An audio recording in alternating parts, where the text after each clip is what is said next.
First duty ಬಂದು mall of ಏಷ್ಯಾದಿಂದ Hanumanthappa layout ಬಿದ್ದಿತ್ತು ಕೊತ್ನೂರು ಹತ್ರ. ಸೊ ಕಸ್ಟಮರ್ನ ಡ್ರಾಪ್ ಮಾಡಿದೆ, 302 ರೂಪಾಯಿ ಕೊಟ್ಟಿದ್ದಾನೆ. ನೋಡೋಣ ನೆಕ್ಸ್ಟ್ ಇಲ್ಲಿಂದ ಎಲ್ಲಕ್ಕೆ ಬೀಳುತ್ತೆ ಡ್ಯೂಟಿಗೆ ಏನು ಅಂತ. ನೋಡಿ ಕಿತ್ತಾಕ್ಬಿಟ್ಟವ್ರೆ ರೋಡ್ ಫುಲ್. ಇಲ್ಲಿ ಮಳೆ ಬೇರೆ, ಇಲ್ಲಿ ಯಾವುದೋ ಗಾಡಿ ಬೇರೆ ಒಂದು ಸಿಗಾಕೊಂಡೈತೆ, ಆಲ್ರೆಡಿ ಹಳ್ಳ ಬಿದ್ದೈತೆ, ಹೋಗೋದೇ ರೋದ್ನೆ. ಸೊ ಇನ್ನೊಂದು ಡ್ಯೂಟಿ ಬಿತ್ತು, ಇಲ್ಲೇ ಒಂದು 600 ಕಿಲೋಮೀಟ್ರ್ ಅಥವಾ 600 ಮೀಟ್ರ್ ಪಿಕಪ್ ಇತ್ತು, 2 ಕಿಲೋಮೀಟ್ರ್ ಡ್ರಾಪ್ ಇದೆ. ಸೊ 115 ರೂಪಾಯಿನ ಕೊಟ್ಟಿದ್ದಾನೆ.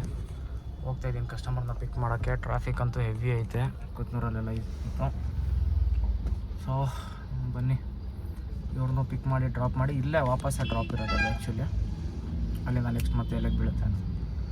ಹಿಂಗೆ 1.5 ಕಿಲೋಮೀಟ್ರ್ 2 ಕಿಲೋಮೀಟ್ರಿಗೆಲ್ಲ 100 ರೂಪಾಯಿ ಕೊಟ್ಟರೆ ಪಟ್ಟಂತ ಎತ್ಕೊಂಡ್ಬಿಡ್ಬೇಕು ಡ್ಯೂಟಿನ. ಗಾಡಿ ಜಾಸ್ತಿ ಓಡಲ್ಲ, ರೇಟ್ ಚೆನ್ನಾಗಿರುತ್ತೆ. ಸೊ ಪಟ್ಟಂತ ಡ್ಯೂಟಿ ಎತ್ಕೊಂಡ್ಬಿಟ್ಟು ಮಾಡಕ್ಕೆ ಬಿಡಬೇಕು. ಸೊ 2 ಕಿಲೋಮೀಟ್ರ್ ಡ್ರಾಪ್ ಇತ್ತು, ಡ್ರಾಪ್ ಮಾಡಿದೆ. ಅದಕ್ಕೆ 110 ರೂಪಾಯಿ, 130 ರೂಪಾಯಿ ನನ್ನ ಕಸ್ಟಮರ್ ಹತ್ರ ಇಸ್ಕೊಂಡಿದ್ದು. ನನ್ನ ಮಗ ಡ್ರೈವ್ ಪಾಸ್ ತೊಗೊಂಡು ಕಮಿಷನ್ ತೊಗೊಳಲ್ಲ ಅಂದ್ಬಿಟ್ಟು ಅದ್ರಲ್ಲಿ ಮತ್ತೆ ಹೊಡಿತವನೆ 20 ರೂಪಾಯಿನ. ಡ್ರೈವ್ ಪಾಸ್ ಅಂತ ಹೇಳ್ಕೊಂಡು ಸರಿಯಾಗಿ ನಾಮ ಹಾಕ್ತವನೆ ಎಲ್ಲರಿಗೂ. ಅಷ್ಟೇ ಆಗ್ತಾ ಇರೋದು, ಬೇರೆ ಏನೂ ಅಲ್ಲ. ಸರಿಯಾಗಿ ನಾಮ ಎಳಿತವನೆ ಎಲ್ಲರಿಗೂ. ತಲೆಗಿನೇ ಹಣೆಗೆ 3 ನಾವು ಎಳಿಸ್ಕೊಳ್ತಾ ಇದ್ದೀವಿ ಅಷ್ಟೇ, ಏನೂ ಮಾಡೋಕ್ಕಾಗಲ್ಲ. ನಮ್ಮ ಮನೆ ಬರೋನು ಹಂಗೆ ಐತಿ.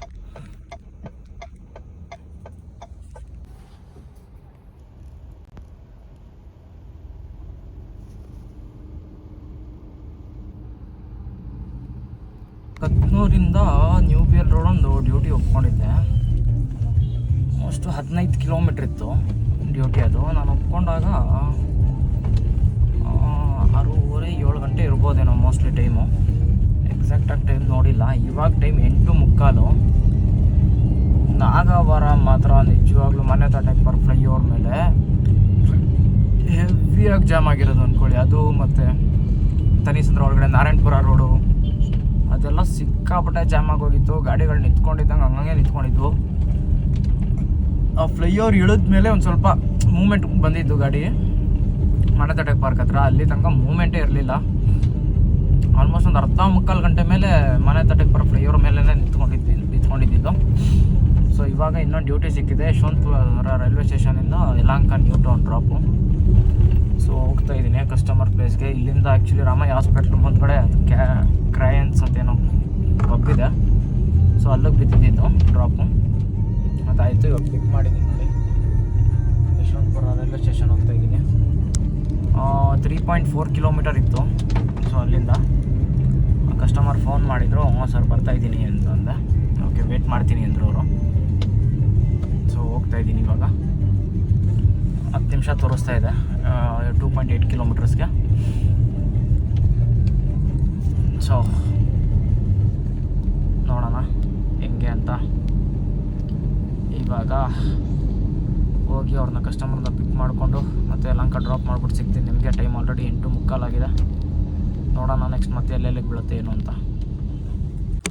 ಸೊ ಅದು ಡ್ರಾಪ್ ಆದಮೇಲೆ ಅದು ಎಷ್ಟು ಕೊಟ್ಟ ನೋಡಲಿಲ್ಲ. ಸೊ ಅದಕ್ಕೆ ಇವಾಗ ನೋಡೋಣ. ಓಕೆ 6:48ಕ್ಕೆ ಡ್ಯೂಟಿ ಸ್ಟಾರ್ಟ್ ಮಾಡಿದ್ದು. ಆ್ಯಕ್ಚುಲಿ ಮುಗಿದಿದ್ದು ಬಂದ್ಬಿಟ್ಟು ಡ್ಯೂಟಿ 8:26 ಅದು. ಸೊ ಅದಕ್ಕೆ 624 ರೂಪಾಯಿ ಕೊಟ್ಟಿದ್ದಾನೆ. ಇವಾಗ ಯಶವಂತಪುರದಿಂದ ಯಲಹಂಕ ಬಂದಿದ್ದು 363 ರೂಪಾಯಿ ಕೊಟ್ಟಿದ್ದಾನೆ. ಸೊ ಇದು 2 ಆಯಿತು. ಸೊ ನೋಡೋಣ ನೆಕ್ಸ್ಟ್ ಎಲ್ಲಿಗೆ ಬೀಳುತ್ತೆ ಏನು ಅಂತ ಮತ್ತೆ ಡ್ಯೂಟಿ.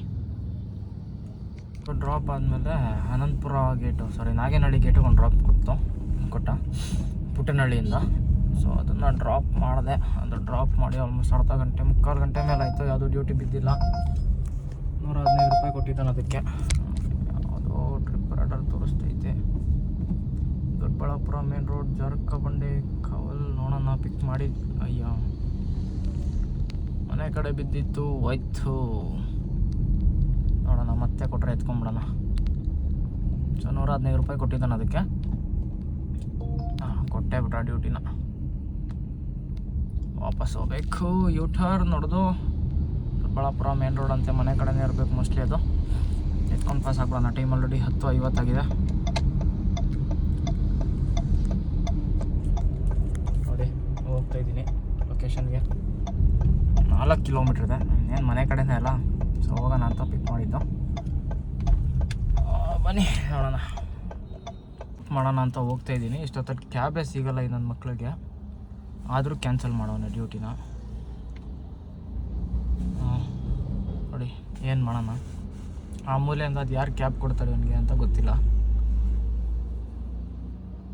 ನೋಡಿ ಕಸ್ಟಮರ್ ಕ್ಯಾನ್ಸಲ್ ಅಂತೆ ಬಂದಿದ್ದೀನಿ. ಆಲ್ಮೋಸ್ಟ್ ಇನ್ನೊಂದು ಏನು 1-1.5 ಕಿಲೋಮೀಟ್ರ್ ಇತ್ತು ಅಷ್ಟೇ ಪಿಕಪ್ ಲೊಕೇಶನ್ನು.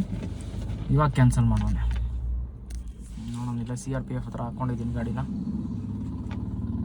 ನೆಕ್ಸ್ಟ್ ಮತ್ತೇನಾದ್ರು ಬೀಳುತ್ತಾ ಬೇರೆ ಕಡೆಗೆ ನೋಡೋಣ. ಸೊ ವೆಯ್ಟ್ ಮಾಡಿದೆ ಇಷ್ಟೋ ತನಕ, ಟೈಮ್ 11:30 ಆಯಿತು. ಯಾವುದು ಡ್ಯೂಟಿ ಎಲ್ಲಿಗೂ ಬೀಳಲಿಲ್ಲ. ಸೊ ಅದಕ್ಕೆ ಇನ್ನು ಡ್ಯೂಟಿ ಬೀಳಲ್ಲ, ಮನೆಗೆ ಹೋಗೋಣ ಅಂದ್ಕೊಂಡು ಮನೆ ಕಡೆ ಹೋಗ್ತಾ ಇದ್ದೀನಿ. ಸೊ ಇದಾಗಿತ್ತು ಇವತ್ತಿನ ಬುಧವಾರದ ಅರ್ನಿಂಗ್ ಬ್ಲಾಗ್ಸ್. ಸೊ ಮತ್ತೆ ಸಿಗ್ತೀನಿ ನಾಳೆ ಇನ್ನೊಂದು ಹೊಸ ವಿಡಿಯೋ ಜೊತೆ, ಹೊಸ ಅರ್ನಿಂಗ್ಸ್ ಜೊತೆ. ಓಕೆ ಫ್ರೆಂಡ್ಸ್, ಬಾಯ್, ಗುಡ್ ನೈಟ್ ಎಲ್ಲರಿಗೂ.